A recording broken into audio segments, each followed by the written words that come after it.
عراق کے شہر بیبیلون میں وہ مقام جہاں پر حضرت ابراہیم علیہ السلام کی ولادت ہوئی، مقام حضرت ابراہیم علیہ السلام۔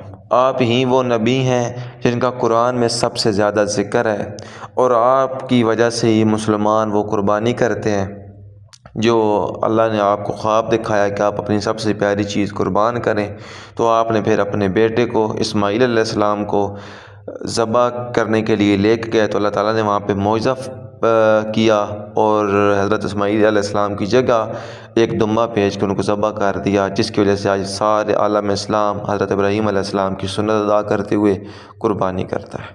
اللہم صلی علی محمد و آل محمد۔ میں آپ کے ساتھ سید علی رضا مولائی ایک بہت ہی خوبصورت زیارت لے کر آپ سب کی خدمت میں حاضر ہوں۔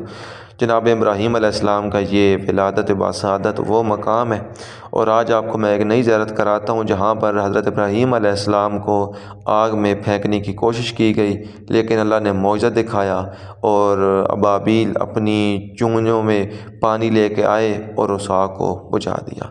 یہ سامنے جو آپ کو ایک میدان نظر آ رہا ہے، یہی وہ میدان ہے جہاں پر ابراہیم علیہ السلام کو آگ میں پھینکنے کی کوشش کی گئی۔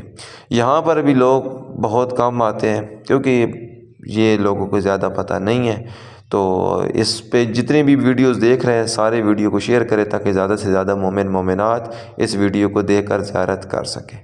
یہ سامنے جو آپ ٹبہ دیکھ رہے ہیں، اس جگہ پر ابراہیم علیہ السلام کو آگ میں جلانے کی کوشش کی گئی، اور واقعہ بھی کیا ہوا کہ جو نمرود کے یہ تھے سارے، یہ کہیں گئے ہوئے تھے، تو ابراہیم علیہ السلام نے سارے بتوں کو ان کے سر اڑا کر، اور جو ان کا سب سے بڑا بت تھا اس کے ہاتھ میں کلہاڑا تھما دیا۔ تو جب وہ واپس آئے تو انہوں نے جب آپ کے دیکھا کہ ان کے خداؤں کا یہ حال ہے کہ ان کے سر پہ گردن ہی نہیں ہے، تو وہ لپ کے ابراہیم علیہ السلام کی طرف اور آ کے پوچھا کہ ہمارے بتوں کی، ہمارے خداؤں کی برہمتی کس نے کی ہے؟ تو ابراہیم علیہ السلام نے بولا کہ جس کے ہاتھ میں کلہاڑا ہے اس نے تمہارے ساروں کو ختم کیا ہے۔ تو پھر وہ کہنے لگے کہ ہمارے جو خدا ہیں یہ تو ایک مکھی تک نہیں اڑا سکتے، تو انہوں نے یہ کیسے کرنا؟ تو پھر ابراہیم علیہ السلام نے بولا کہ جو اپنا دفاع نہیں کر سکتے وہ تم لوگوں کا دفاع کیا کریں گے؟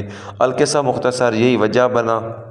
ابراہیم علیہ السلام کو پھر پورے جہان کی لکڑیاں اکٹھی کر کے آگ میں پھینکا گیا، اور اللہ تعالیٰ نے وہاں پہ معجزہ فرمایا کہ ہم نے آگ کو بھی ابراہیم کے لیے گلزار بنا دیا۔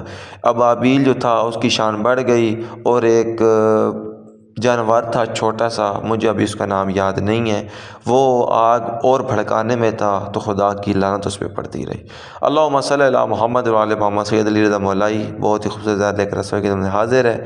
تمام ویڈیو کو شیئر کریں۔